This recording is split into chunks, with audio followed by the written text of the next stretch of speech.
Price Club was an American warehouse store chain that started in 1976 until it adopted the Costco name in 1997.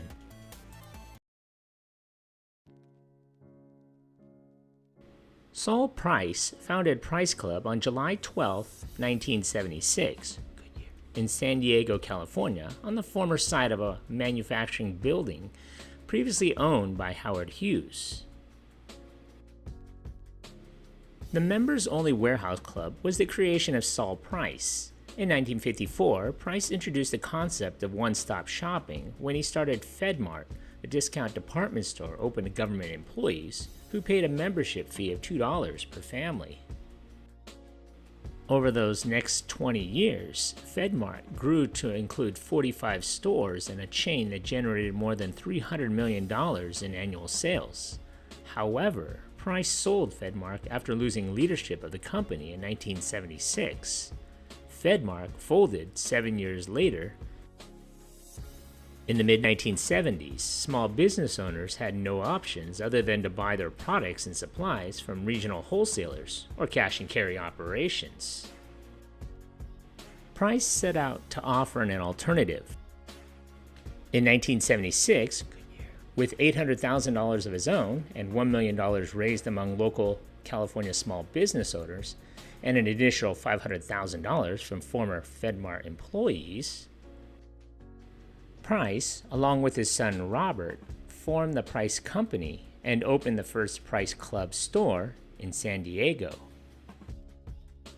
Price Club represented a revolution in retailing. Its concept was simple. It would offer a small selection of products covering a broad range of goods and sell in bulk in order to keep prices low, usually at no more than 10% markup over the wholesale cost.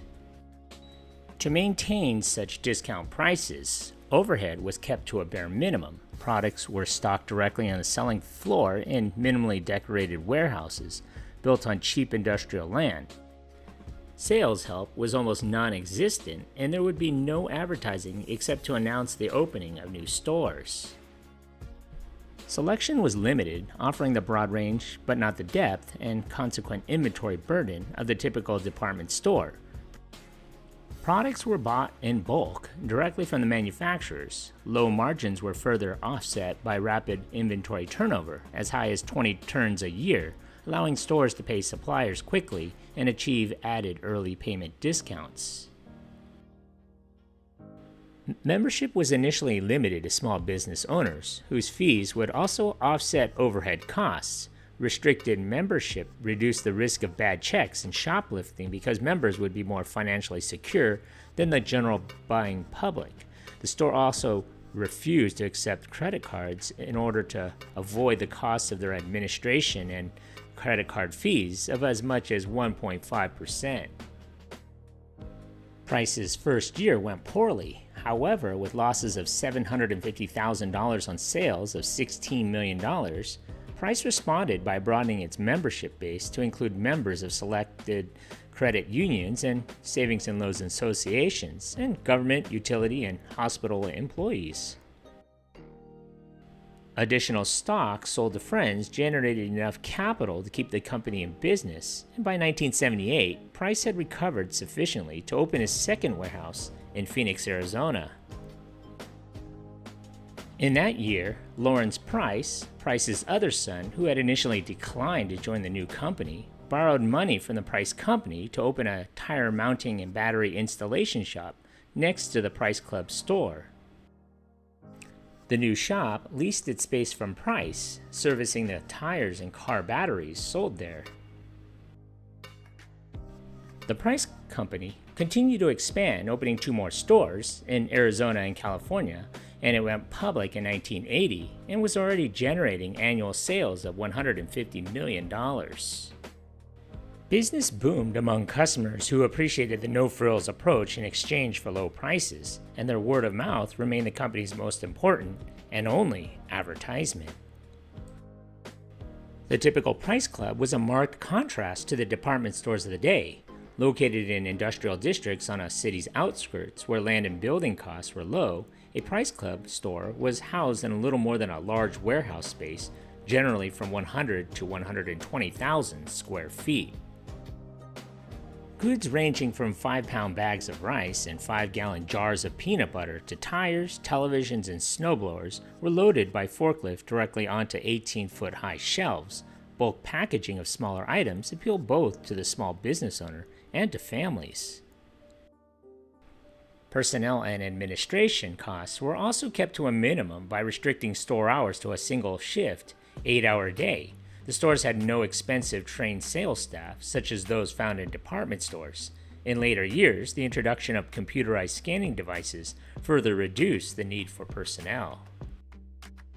The rising inflation of the 1970s aided the success of the Price Club concept.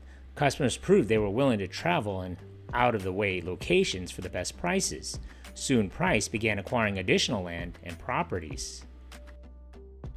Price stepped up its expansion only slightly. By 1984, it had added 16 new stores, entering New Mexico and building 2 stores in Virginia.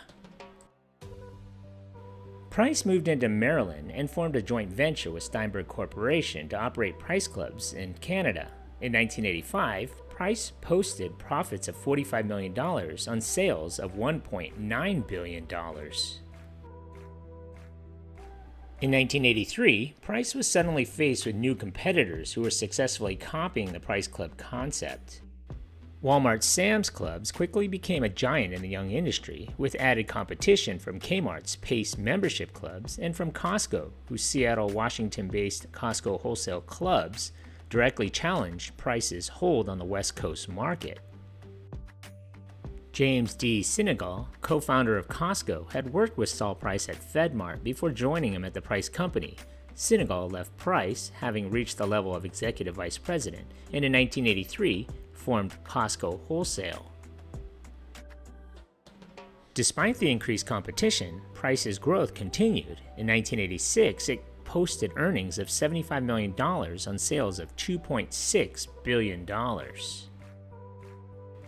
By 1986, Sam's Club had taken over the lead. Added trouble came in 1986 when, after a quarrel between Saul Price and Lawrence Price, Price attempted to exercise its option to buy out Lawrence Price's tire mounting and battery installation chain, which by then had grown to 20 centers and over $5 million in sales. Lawrence Price filed for arbitration, winning a $3.7 million settlement, and then filed a $100 million lawsuit against Price Company. By 1987, Costco had 39 stores and Sam's had 49 stores, passing Price's 35 locations. Saul Price resigned as chairman of the Price Company in 1988 and was replaced by his son, Robert Price. By then, Price had grown to $4 billion in sales, and earnings were growing steadily each year. By then, Price Clubs had extended into New Jersey, Connecticut, New York, and Quebec. However, Price Clubs' fortunes were beginning to fade. Attempts to venture into the home and office furniture market failed.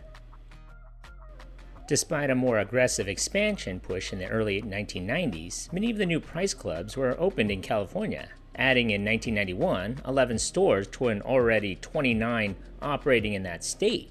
Staggered by $630 million overhead burden, Price was also in effect cannibalizing its own stores. Threats of a Costco takeover by Sam's Clubs, which by 1993 owned 434 stores and nearly half of the market, prompted Price to begin merger negotiations with Costco in 1992. Costco, too, was eager to avoid being swallowed up by Sam's and was equally frightened by the prospect of Price selling out to Sam's. Price Club merged with rival Costco in 1993, and the combined company was known as Price Costco. Price Club and Costco continue to operate as separate stores, with members of either chain being able to shop at both stores with their membership cards. The merger allowed the two companies to consolidate their purchasing and shipping operations, share scanner and other technologies, and to dominate the West Coast market. The combined company continued its expansion internationally, although there was an internal squabble between the two separate corporate leaders on the direction of the company. The total number of Price Costco stores was expected to grow to 245 by the end of 1995. In 1997, Price Costco became Costco Wholesale Corporation, and the remaining Price Clubs were rebranded as Costco.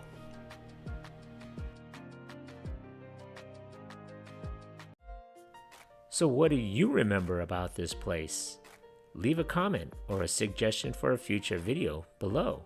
And if you haven't already, hit that like button and don't forget to subscribe to my channel. Thanks for watching.